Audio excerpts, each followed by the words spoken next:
সবাইকে জয় যিশু।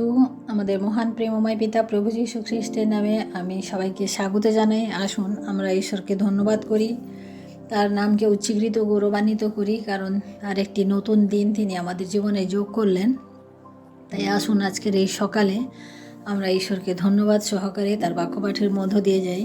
আজকে আমি বিশেষ এক বিষয়ের উপরে আমি আজকে বাক্য থেকে আপনাদের সামনে তুলে ধরব, যে ক্ষমাশীলতা। আমরা বাইবেল মানে আমরা ঈশ্বরের বাক্য মানে আমরা জানি যে ক্ষমা, এখানে প্রভু যীশু যে ক্ষমা সম্পর্কে বলে গেছেন বাইবেলে, সেই ক্ষমা সম্পর্কে আমরা আজকে জানবো। আমরা মথিলিখিত সুসমাচার তার 18 অধ্যায়ে আমি 21 এবং 22 পদ আপনাদের সামনে পড়ছি। এখানে ঈশ্বরের বাক্য বলে, তখন পিতর তাহার নিকটে আসিয়া কহিলেন, প্রভু, আমার ভ্রাতা আমার নিকটে কতবার অপরাধ করিলে আমি তাহাকে ক্ষমা করিব? কি 7 বার পর্যন্ত? যীশু তাহাকে কহিলেন, তোমাকে বলিতেছি না 7 বার পর্যন্ত, কিন্তু 70 গুণ 7 বার পর্যন্ত। আমরা ঈশ্বরের বাক্য পাঠ করলাম। এখানে একদিন পিতর, প্রভু যীশুর সব থেকে কাছের শিষ্য, প্রিয় শিষ্য পিতর, তিনি এসে প্রভুকে জিজ্ঞাসা করে বসলেন যে আমাদের সামনে যে অপরাধী থাকে তাকে আমরা কতবার পর্যন্ত আমরা ক্ষমা করতে পারি। কারণ প্রভু যীশু তাদেরকে হয়তো ক্ষমা সম্বন্ধে কোনো শিক্ষা দিয়েছেন, এবং কিভাবে সেই ক্ষমাপূর্ণভাবে আমাদের জীবনযাপন করতে হবে সে বিষয়ে হয়তো তিনি শিক্ষা দিয়েছেন। তাই পিতর এখানে প্রভুকে জিজ্ঞেস করছে যে আমরা তাহলে কতবার ক্ষমা করতে পারবো, কতবার আমরা ক্ষমা করতে পারবো। এখানে প্রভু যীশু তাকে উত্তর করলেন যে শুধু 7 বার নয়, আমি বলছি 7 গুণ 70 বার। 7 গুণ 70 বার মানে আমরা সাধারণ দৃষ্টিতে দেখি যে 420 বার, কিন্তু এখানে 420 বার নয়, 7 করে এরকম 70 বার যদি আমরা 7 লিখে গুণ করি, যেটা হয় সেটা, অর্থাৎ তার সংখ্যাটা অনেক বড়। তাই প্রিয় ভাই বোনেরা, যে ক্ষমা, বাইবেলে আমাদের ক্ষমার যে ব্যাপারটা প্রভু যীশু বারবার আমাদেরকে বলেছেন, এটা আমাদের কাছে অনেক গুরুত্বপূর্ণ ব্যাপার। তাই আমাদের জীবনেও আমরা ক্ষমা কথাটিকে আমাদের হৃদয়ে আমরা গেঁথে নিই, কারণ আমরা যদি কাউকে ক্ষমা না করতে পারি তাহলে ঈশ্বর আমাদিগকে ক্ষমা করেন না। তাই আমাদের ক্ষমা করা খুবই দরকার রয়েছে। কারণ আমরা সব সময় এটা দেখি যে অন্য যদি আমাদেরকে কিছু বলে, বা অন্যরা যদি আমাদেরকে কোনো দুঃখ দেয়, কষ্ট দেয়, বা আমাদের বিরুদ্ধে কোনো অপরাধ করে, তখন আমরা সেই সামনে মানুষটিকে ক্ষমা করতে পারি না। কিন্তু আমরা যদি প্রভু যীশুর দিকে একবার তাকিয়ে দেখি যে তাকে কত না কষ্ট সহ্য করতে হয়েছিল এই জগতে তিনি যখন ছিলেন, তাকে ফরিসিরা, সদ্দুকীরা তাকে কিভাবে কষ্ট করেছিল, কিভাবে তাকে নির্যাতন করেছিল, তার মাথায় কাঁটার মুকুট দিয়েছিল, গায়ে থুতু ছিটিয়েছিল, এমনকি তাকে ক্রুশও মৃত্যুবরণ করতে হয়েছে। আমরা দেখি যে প্রভু যীশু ক্রুশের উপর থেকেও তার সেই ক্ষমার বাণী আমরা জানি প্রত্যেকে, যে সেখান থেকেও তিনি বলে গেছেন যে প্রীত, তুমি ইহাদিগকে ক্ষমা করো, কারণ ইহারা কি করিতেছে তাহা জানে না। তাই প্রিয় ভাই বোনেরা, যে ক্ষমা আমাদের বিশ্বাসী জীবনে একটা বিরাট অঙ্গ, যেটা আমরা ক্ষমা ছাড়া আমরা পারি না থাকতে। তাই আসুন আমি ক্ষমা সম্পর্কে আরও কিছু ঈশ্বরের বাক্য আমি আপনাদেরকে আজকে পাঠ করে শোনাই। কোথায় কোথায় ক্ষমা সম্বন্ধে বাক্য লেখা আছে তাই আমি বলছি। ইফিসীয় তার 4 অধ্যায় 32 পদে লেখা আছে, তোমরা পরস্পর মধুর স্বভাব ও করুণ চিত্ত হও, তোমরা পরস্পর ক্ষমা করো, যেমন খ্রিস্ট ও ঈশ্বর ও খ্রিস্টে তোমাদিগকে ক্ষমা করিয়াছেন। অর্থাৎ প্রভু যীশু যেভাবে আমাদেরকে ক্ষমা করেছেন, আমাদেরকে সেভাবে হতে বলা হচ্ছে ইফিসীয় বাক্যে। আমরা মথিলিখিত সুসমাচার তার 6 অধ্যায় 14 পদে পাই, কারণ তোমরা যদি লোকের অপরাধ ক্ষমা করো, তবে তোমাদের স্বর্গীয় পিতা তোমাদিগকেও ক্ষমা করিবেন। অর্থাৎ আমরা এখানে, আমি আগেই বললাম যে আমরা যদি অন্যকে ক্ষমা না করতে পারি তাহলে ঈশ্বর আমাদিগকে ক্ষমা করেন না।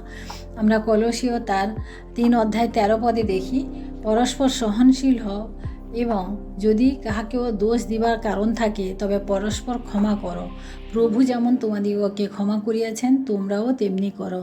অর্থাৎ এখানেও আমরা ঠিক একই বাক্য পাই, যে কাহার সম্বন্ধে যদি আমাদের দোষ দেবার বা কারোর সম্বন্ধে যদি কিছু বলার থাকে, তা আমাদের ঈশ্বরের সামনে আসার আগে তাকে আমাদেরকে ক্ষমা করতে হবে, কারণ ঈশ্বর তাতে সন্তুষ্ট হন। আমরা দ্বিতীয় বংশাবলী 7 অধ্যায় 14 পদে দেখি, এখানে আমার প্রজারা যাদের উপরে আমার নাম কৃতিত হইয়াছে তাহারা যদি নম্র হইয়া প্রার্থনা করে ও আমার মুখের অন্বেষণ করে এবং তাহাদের কুপথ হইতে ফিরে, তবে আমি স্বর্গ হইতে তাহা শুনিব, তাহাদের পাপ ক্ষমা করিব ও তাহাদের দেশ আরোগ্য করিব। আমরা এখানে দেখি যে এখানেও যে প্রজারা যারা ঈশ্বরের বিরুদ্ধে পাপ করেছে সেই সমস্ত প্রজাদের কথা এখানে বলা হচ্ছে। তারা যদি বলছে যে নম্রভাবে প্রার্থনা করে, ঈশ্বরের মুখের অন্বেষণ করে, তাহলে তিনি কি বলছেন, এবং কুপথ থেকে ফেরে, তাহলে তিনি কি বলছেন যে তিনি স্বর্গ হতে দেখবেন, তাদের প্রার্থনা শুনবেন এবং তাদেরকে ক্ষমা করবেন এবং তাদের দেশকে আরোগ্য করবেন। আমরা লূক লিখিত সুসমাচার তার 6 অধ্যায় 37 পদে দেখি, আর তোমরা বিচার করিও না, তবে বিচারিত হইবে না, তবে আর দোষী করিও না, তাহাতে দোষীকৃত হইবে না। তোমরা ছাড়িয়া দিও, তাহাতে তোমাদেরও ছাড়িয়া দেওয়া যাইবে। অর্থাৎ ক্ষমা না করা মানে ধরে রাখা। আমরা অনেক সময় দেখি যে আমাদের সম্মুখে যাদের সঙ্গে আমাদের বনিবনা হয় না, যাদের সাথে ঝগড়াঝাটি করি, তখন কি হয়, তখন আমরা হয়তো ঈশ্বরের বাক্য জানার পরে হয়তো আমরা কেউ জোর করে বললো যে না, যা হয়েছে ক্ষমা করে দাও, কিন্তু আমরা কি করি যে ক্ষমা করে দিই, কিন্তু আমরা সেটাকে মন থেকে ছেড়ে ফেলতে পারি না। সেই জন্য আমাদেরকে ঈশ্বরের বাক্য বলে যে তুমি যদি ধরে রাখো, তুমি যদি নিজেকে ওইভাবে ধরে রাখো, তাহলে তোমাকেও ধরে রাখা হবে, ছাড়া হবে না। অর্থাৎ আমাদের অপরাধ সকল, আমরাও তো অপরাধ করি, আমরাও তো রক্ত মাংসের মানুষ, আমরাও অপরাধ করি, কিন্তু আমাদের দোষ তখন ক্ষমা হবে না। আমরা হাজার ঈশ্বরের কাছে ক্ষমা প্রার্থনা করলেও হবে না, কারণ যদি আমরা আমাদের শত্রুদিগকে, আমাদের বন্ধুদেরকে আমরা যদি ক্ষমা না করতে পারি। আমরা এখানে হিতোপদেশ তার 28 অধ্যায় 13 পদে আমি এখানে দেখি যে আপন অধর্ম সকল থাকে সে কৃতকার্য হইবে না, কিন্তু যে তাহা স্বীকার করিয়া ত্যাগ করে সে করুণা পাইবে। অর্থাৎ আমরা অনেক সময় আমাদের নিজেদের অধর্মগুলোকে আমরা প্রকাশ করতে পারি না, ঢেকে রাখি। তাতে কি হয়, তাতে আমরা ঈশ্বরের কাছে আমরা ক্ষমা পাই না। এই কথা এখানে বলা হচ্ছে যে আমরা আমাদের অধর্মকে যতক্ষণ না ত্যাগ করি, যতক্ষণ না ঈশ্বরের সান্নিধ্যে আমরা নতনম্রভাবে আসি, ততক্ষণ তা আমরা ক্ষমা পেতে পারি না। আমরা মার্ক লিখিত সুসমাচার তার 11 অধ্যায় 25 পদে দেখি, আর তোমরা যখনই প্রার্থনা করিতে দাঁড়াও, যদি কাহারও বিরুদ্ধে তোমাদের কোনো কথা থাকে তাহাকে ক্ষমা করিও। অর্থাৎ আমরা ঈশ্বরের কাছে প্রার্থনা করার আগে আমাদের জীবনে আমরা নিজেদেরকে ছেঁকে দেখব যে আমরা কারুর বিরুদ্ধে কোনো কথা আছে কিনা, বা কারুর সম্পর্কে আমাদের কোনো অভিযোগ আছে কিনা। যদি থাকে তাহলে আমরা সেটা মিটিয়ে নেব, বা তার জন্য তার কাছে গিয়ে আমরা নিজেদের ক্ষমা চেয়ে নেব। কারণ আমরা যদি ভারাক্রান্ত হৃদয়ে ঈশ্বরের কাছে আসি, আমাদের হৃদয়ে যদি বোঝা নিয়ে আসি, তাহলে আমরা ঈশ্বরের আশীর্বাদ পাবো না। কারণ ঈশ্বর আমাদেরকে এইভাবে বলেছেন যে আগে আমাদেরকে ক্ষমা করে আসতে হবে, তারপরে এসে আমরা লাইনে দাঁড়াতে পারবো। তাই আমাদেরকে ক্ষমা করাটা খুবই জরুরি বা দরকার রয়েছে। আমরা প্রেরিতের পুস্তক তার 13 অধ্যায় 38 এবং 39 পদ আমি পাঠ করি। অতএব হে ভাতৃগণ, তোমরা জানিও এই ব্যক্তির দ্বারা পাপের মোচন তোমাদিগকে জ্ঞাত করা যাইতেছে, আর মসির ব্যবস্থাতে তোমরা যে সকল বিষয়ে ধার্মিক গণিত হইতে পারিতে না, যে কেহ বিশ্বাস করে সেই সকল বিষয়ে এই ব্যক্তিকেই ধার্মিক গণিত হয়। অর্থাৎ তখনই আমরা ধার্মিক গণিত হব যখন আমরা আমাদের দৃষ্টিতে, আমাদের চিন্তাধারার মধ্যে আমরা পাপকে দূরে রাখতে পারবো। অর্থাৎ পাপ হচ্ছে শুধু আমরা পাপ চুরি করলাম সেটা পাপ তা নয়, আমরা যদি অন্যকে ক্ষমাও করতে না পারি সেটা হচ্ছে আমাদের পাপ। অর্থাৎ আমাদের এইভাবে আমাদের জীবন থেকে আমাদেরকে দেখতে হবে যেটা ঈশ্বরের পছন্দ নয়, যা ঈশ্বর পছন্দ করে না, সেই সব জিনিসকে আমাদেরকে দূরে সরিয়ে দিতে হবে। তা না হলে আমরা কখনোই ঈশ্বরের কাছ থেকে আমরা ক্ষমা পাবো না। আমরা মথিলিখিত সুসমাচার তার 6 অধ্যায় 12 পদে এখানে দেখি, আর আমাদের অপরাধ সকল ক্ষমা করো যেমন আমরাও আপন আপন অপরাধীদিগকে ক্ষমা করিয়াছি। প্রভু যীশু এই প্রার্থনা আমাদেরকে শিখিয়েছিলেন মথিলিখিত সুসমাচার 6 অধ্যায়ে। আমরা জানি 6 থেকে 12 পদের মধ্যে আমরা এখানে জানি যে এখানে প্রভু যীশু তার শিষ্যদেরকে প্রার্থনা করা শেখাচ্ছিলেন কিভাবে যে ঈশ্বরের কাছে তখনই আমি ক্ষমা প্রার্থনা করতে পারবো যখন আমি আমার নিজের অপরাধীদিগকে আমি ক্ষমা করেছি। কারণ আমরা এই বলেই প্রার্থনা করব যে তুমি আমাদের অপরাধ সকল ক্ষমা করো যেমন আমরাও আপন আপন অপরাধীদিগকে ক্ষমা করিয়াছি। মানে আগে আমাদেরকে করতে হবে ক্ষমা, তারপরে আমরা ঈশ্বরের কাছ থেকে ক্ষমা চাইতে পারবো। তাই প্রিয় ভাই বোনেরা, আমরা আজকে ঈশ্বরের বাক্য থেকে দেখলাম যে ক্ষমা জিনিসটা আমাদেরকে অনেক মধুর করে দেয়। মানে একটা ছোট্ট ব্যাপার যেটা ক্ষমা, আমরা যখন করি কাউকে করি তখন আমরা তার আরও কাছে আরও নিকটবর্তী আমরা চলে আসি। সেই জন্য আমরা এখানে আমি লুকলিখিত সুসমাচারে যেটা আমরা পাঠ করলাম, মথিলিখিত পাঠ করলাম, সেটা আমরা লুকলিখিত সুসমাচার 17 অধ্যায় 3-4 পদে দেখি, তোমার ভ্রাতা যদি পাপ করে তাহাকে অনুযোগ করিও, আর সে যদি অনুতাপ করে তাহাকে ক্ষমা করিও। আর সে যদি দিনের মধ্যে 7 বার তোমার বিরুদ্ধে পাপ করে তার 7 বার তোমার কাছে ফিরিয়া আইসা বলে অনুতাপ করিলাম, তবে তাহাকে ক্ষমা করিও।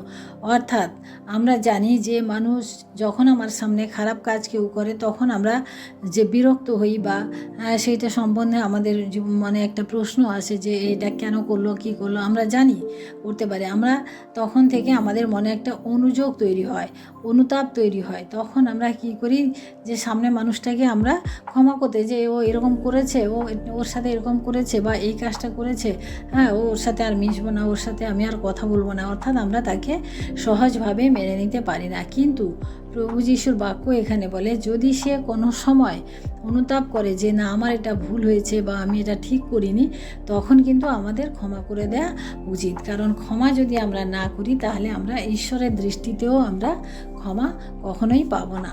তাই আমি প্রেরিতের আমি আর একটি বাক্য পাঠ করি 2 অধ্যায় 38 পদ। এখানে তখন পিতর তাহাদিগকে কহিলেন, মন ফিরাও এবং তোমরা প্রত্যেকজন তোমাদের পাপমোচনের নিমিত্ত যীশু খ্রিস্টের নামে বাপ্তিস্ম হও, তাহা হইলে পবিত্র আত্মা রূপ দান প্রাপ্ত হইবে। অর্থাৎ এখানে আমাদের আত্মার পবিত্রতা সম্বন্ধে বলা হয়েছে। আমরা আত্মাতে তখনই পবিত্র হব যখন আমরা অন্যকে ক্ষমা করে দিয়ে প্রভু যীশুকে আমাদের জীবনের মুক্তিদাতা হিসাবে গ্রহণ করতে পারবো এবং আমরা বাপ্তিস্মের মধ্য দিয়ে আমাদের খ্রিস্ট জীবন আমরা শুরু করতে পারবো। তখনই আমাদের জীবন মানে ঈশ্বরে বিশ্বস্ত হবে বা ঈশ্বরের সহিত আমরা গমনাগমন তখনই আমরা করতে পারবো। তাই প্রিয় ভাই বোনেরা, আমরা আজকে যে বিষয় নিয়ে পাঠ করলাম যে ক্ষমা কিন্তু আমাদেরকে করা উচিত। কারণ ক্ষমা যদি আমরা না করি তাহলে আমরা আমাদের ঈশ্বরের কাছ থেকেও আমরা ক্ষমা পেতে পারি না। তাই আসুন আমরা আজকে ঈশ্বরকে ধন্যবাদ দিই এবং আমরা চেষ্টা করব যে আমরাও যেন আমাদের অপরাধীদিগকে, আমাদের পরিবারকে আমরা যেন ক্ষমা করতে পারি। অনেক সময় আমাদের স্বামী স্ত্রীর মধ্যে, সন্তান সন্ততিদের মধ্যে এমন ভুল বোঝাবুঝি হয়ে যায় যেটাতে আমরা ক্ষমা করতে পারি না, এগিয়ে যেতে পারি না। কিন্তু আমাদের উচিত, আমাদের ঈশ্বরের বাক্য আছে যে আমরা ক্ষমা যেন করি। কারণ ক্ষমা যদি আমরা না করি, যত বড় বড় বাইবেল পাঠ করি না কেন, যত বড় বড় বাইবেল শিক্ষা দিই না কেন, আমাদের সমস্ত কিছুই বৃথা। কারণ ঈশ্বর আমাদিগকে কখনোই ক্ষমা করেন না। তাই আসুন আমরা আজকে ঈশ্বরকে ধন্যবাদ দিই এবং আমাদের হৃদয়ে যে ক্ষমা কথাটা, সেটাকে আমরা হৃদয়ে আমরা সঠিকভাবে আমরা বসিয়ে নিই, যাতে আমরা অন্যকে আমরা ক্ষমা করতে পারি। কে আমাকে ক্ষমা করলো না করলো জানার দরকার নেই, কিন্তু আমরা যেন আমাদের সামনের যে অপরাধী থাকে বা যে সামনের মানুষটি থাকে, যাকে আমাদের পছন্দ না, যাকে তার কোনো বিষয় আমাদের ভালো লাগে না, তাকেও আমরা যেন ক্ষমা করে সহজ মনে নিতে পারি। কারণ ঈশ্বরের রাজ্যে কোনো জটিলতা নেই, সব কিছু সহজ সরলভাবে। তাই আসুন আমরা প্রার্থনা করি। Hallelujah, hallelujah, hallelujah. ধন্যবাদ, ধন্যবাদ, ধন্যবাদ মহান প্রেমময় পিতা, তোমার মহান নামে ধন্যবাদ প্রশংসা করি প্রভু। আজকের এই সুন্দর দিনে প্রভু গো, আরেকটিবার প্রভু তোমার বাক্য পাঠের মধ্য দিয়ে প্রভু গো আমরা আজকের এই দিন শুরু করেছি প্রভু, তাই তোমায় ধন্যবাদ দিই পিতা। পিতা তোমায় ধন্যবাদ দিই পিতা, আজকে যে ক্ষমার বিষয়ে যে বাক্য আমরা পাঠ করলাম প্রভু গো, তুমি তা আমাদের হৃদয়ে গেঁথে রাখতে তুমি সাহায্য করো প্রভু। তুমি বলেছ যে 7 গুণ 70 বার, অর্থাৎ প্রভু সে অনেক মানে অবর্ণনীয় নাম্বার প্রভু। আমরা জানি অনেক বড় নাম্বারে আমাদেরকে ক্ষমা করতে, কিন্তু প্রভু আমাদের জীবনকাল প্রভু অল্প, কারণ আমরা এই জগতে চিরদিনের জন্য আসিনি প্রভু, আমরা খুব অল্প সময়ের জন্য এসেছি প্রভু। কিন্তু এই সময়ের মধ্যে প্রভু আমরা চাই প্রভু একে অপরকে ক্ষমা করে, একে অপরের পরিপূরক হয়ে, একে অপরকে প্রেম করে আমরা যেন বেঁচে থাকি বাবু প্রভু। যতদিন তুমি না আসো প্রভু, সেই তোমার দ্বিতীয় আগমন পর্যন্ত প্রভু আমরা যেন অপেক্ষা করতে পারি, কারণ প্রভু তুমি বলেছ আমরা যদি অন্যকে ক্ষমা না করি তাহলে আমরাও কোনোদিন ক্ষমা পাবো না। তাই তোমার কাছে বিনতি প্রার্থনা করি প্রভু গো, আমাদেরকে সেই ক্ষমার হৃদয় দাও, ক্ষমাশীলতার হৃদয় দাও প্রভু, যাতে আমরা অন্যকে সহজে ক্ষমা করে দিতে পারি প্রভু, কারণ তাতেই আনন্দ, তাতেই শান্তি, তাতেই প্রেম রয়েছে। ধন্যবাদ করি প্রভু তোমার মহান অনুগ্রহের জন্য, তোমার দয়ার জন্য। সারাদিনের ভার তোমার হাতে রাখি প্রভু, আমাদের প্রত্যেককে তুমি আশীর্বাদ করো। সমস্ত ভাই বোন যারা আমার ইউটিউব চ্যানেল থেকে যারা আমার বাক্য পাঠ শোনেন, যারা আমার সাথে থাকেন, তাদের প্রত্যেক পরিবারকে তুমি আশীর্বাদ করো প্রভু, এবং প্রত্যেককে তুমি ক্ষমাশীলতার হৃদয় দাও। ধন্যবাদ করি প্রভু, আজকে দিনের ভার তোমার হস্তে রেখে এই বিনতি প্রার্থনা চাই আমাদের মুক্তিদাতা ত্রাণকর্তা প্রভু যীশু খ্রিস্ট তোমারই নামে, আমেন। সবাইকে জয় যিশু, সবাই ভালো থাকবেন, সুস্থ থাকবেন, আজকের দিন সবার শুভ হোক। জয় যিশু।